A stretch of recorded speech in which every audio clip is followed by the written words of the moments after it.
الحمدللہ وحدہ لا شریک لہ والصلاۃ والسلام علی من لا نبی بعد۔ اعتکاف کے متعلق چند ایک مسائل ذہن نشین فرما لیں۔ اعتکاف سنت وہ ہے جو صرف رمضان کے آخری عشرہ میں کیا جاتا ہے۔ رمضان کے سنت اعتکاف کا وقت 20واں روزہ پورا ہونے کے دن غروب آفتاب سے شروع ہوتا ہے اور عید کا چاند نظر آنے تک رہتا ہے۔ معتکف کو چاہیے کہ 20ویں دن غروب آفتاب سے پہلے جس مسجد میں اعتکاف کرنا اس میں داخل ہو جائے۔ یہ اعتکاف سنت مؤکدہ علی الکفایہ ہے، یعنی بڑے شہروں کے محلے کی کسی ایک مسجد میں اور گاؤں دیہات کی پوری بستی کی کسی ایک مسجد میں ایک آدمی بھی اعتکاف کر لے تو گاؤں میں کوئی شخص گناہ گار نہیں ہوگا۔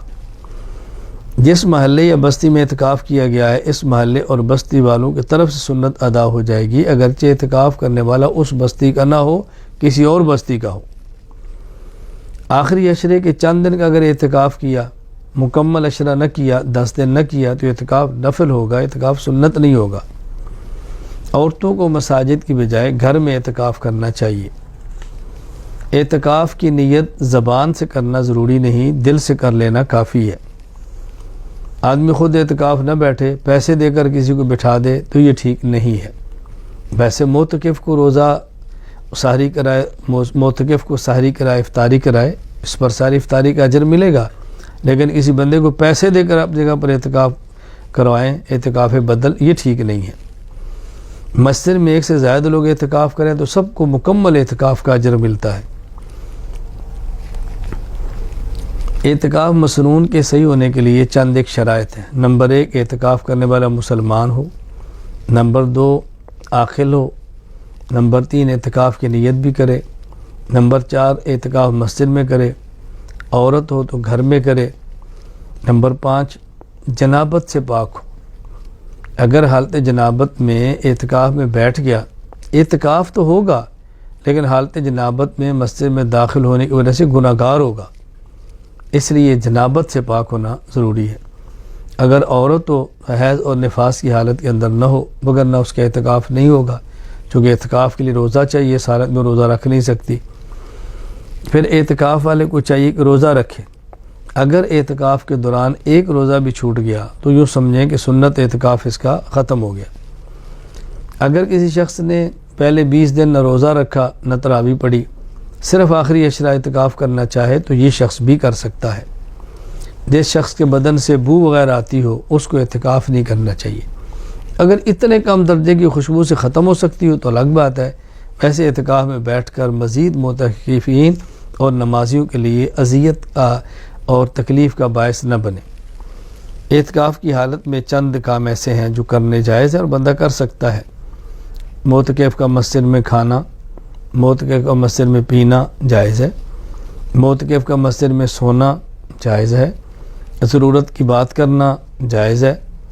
اپنا نکاح اعتکاف کے دنوں میں مسجد میں جائز ہے، کسی اور کا نکاح ہو اور یہ نکاح خواہ ہو تب بھی جائز ہے۔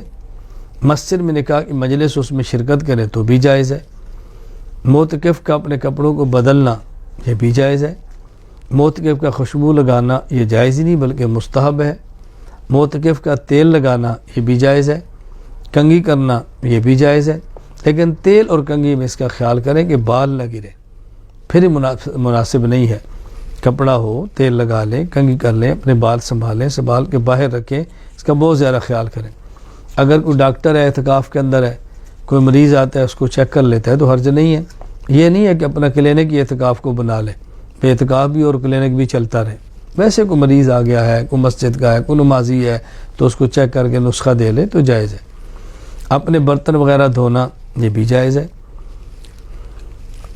معتکف کا اپنی نشست گاہ کے اوپر چادر لگانا ٹھیک ہے، کوئی حرج نہیں ہے، بلکہ اس سے آدمی کو ایک قسم کی خلوت مل جاتی ہے۔ اپنی نشست بدلنا یہ بھی ٹھیک ہے، ایک جگہ پہ اعتکاف میں بیٹھا تھا، ضرورت کے تحت جگہ بدلنی پڑ گئی ہے، کوئی حرج نہیں، بس مسجد کی حدود کے اندر ہے۔ بقدر ضرورت بستر، برتن، سامان وغیرہ رکھنا یہ بھی ٹھیک ہے، کوئی حرج نہیں۔ معتکف کا تقاضے کے لیے مسجد سے باہر جانا ٹھیک ہے، اگر قریب جگہ نہ ہو، دور ہو تو بھی ٹھیک ہے، لیکن قریب جگہ چھوڑ کر دور جانا یہ ٹھیک نہیں ہے۔ معتکف حاجت کے لیے باہر جاتا ہے، بیت الخلاء کے لیے لائن لگی ہے، اس کو وہاں انتظار کرنا پڑتا ہے تو جائز ہے۔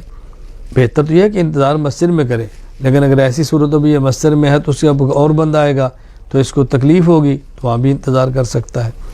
کچھ چیزیں ایسی ہیں جس سے معتکف کو بچنا چاہیے، بغیر ضرورت کے باتیں کرنا سے بچے، فحش باتیں کرنا باہر بھی جائز نہیں ہے، پھر روزے کی حالت میں، اعتکاف کی حالت میں، مسجد کے اندر بہت بڑا جرم ہے، بچنا چاہیے۔ ضرورت سے زائد مسجد میں سامان لانا یہ بھی مناسب نہیں، اور اگر اپنے ساتھ اعتکاف کرنے والے کم مالی حالت کے ہوں، اپنی بڑی حالت کے مطابق لانا، اس سے بھی ذرا احتیاط کرنی چاہیے۔ کوشش کریں کہ ان دنوں میں اس طرح چلیں کہ اونچ نیچ کا فرق کم ہو تو زیادہ مناسب ہے۔ مسجد کی بجلی گیس استعمال کرنا یہ بھی جائز ہے، حال البتہ کوئی سگریٹ کا عادی ہو، حقے کا عادی ہو تو یہ اس کے لیے جائز نہیں ہے، اس سے بچنا چاہیے۔ حاجات طبیعہ کے لیے باہر نکلنا، غسل کی حاجت پیش آ گئی فوراً جائے، تقاضے کی حاجت ہے چلا جائے، اس کے لیے جائز ہے۔ اگر کوئی بات کرتا ہے چلتے چلتے ضرورت کی تو کوئی حرج نہیں ہے، لیکن بات کے لیے مسجد سے باہر یہ بالکل ٹھیک نہیں ہے۔ یا وضو کے لیے تھا اور بات کی وجہ سے باہر رکنا پڑا، یہ ٹھیک نہیں، یہ ممنوع ہے، ایسا نہیں کرنا چاہیے۔ بس ان چیزوں کا بہت زیادہ اہتمام کریں، آداب کا خیال کریں، تلاوت کا خیال کریں، ذکر اللہ کا خیال کریں، اپنے آپ کو عبادات کے اندر مشغول رکھیں۔